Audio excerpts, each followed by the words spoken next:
ഞാൻ ഈ സ്കൂളിൽ പഠിക്കുമ്പോൾ ഇങ്ങനെ ഭയങ്കര ബഹളം വെച്ച് നടന്ന ഭയങ്കര സ്കൂളിലെല്ലാ പരിപാടിക്കൊക്കെ ഒക്കെ പങ്കെടുക്കുന്ന എല്ലാ സ്പോർട്സ് ഐറ്റംസിലൊക്കെ പങ്കെടുക്കുന്ന അങ്ങനെ ഭയങ്കര ബഹളം വെച്ച് നടന്ന ഒരാളാണ്.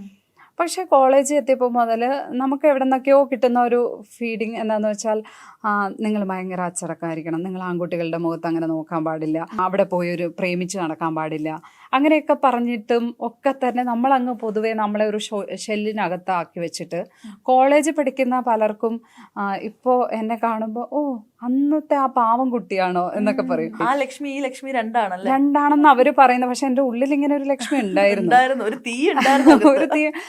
പക്ഷെ ആ സമയം എനിക്ക് ആരാവണം എന്നറിയില്ല.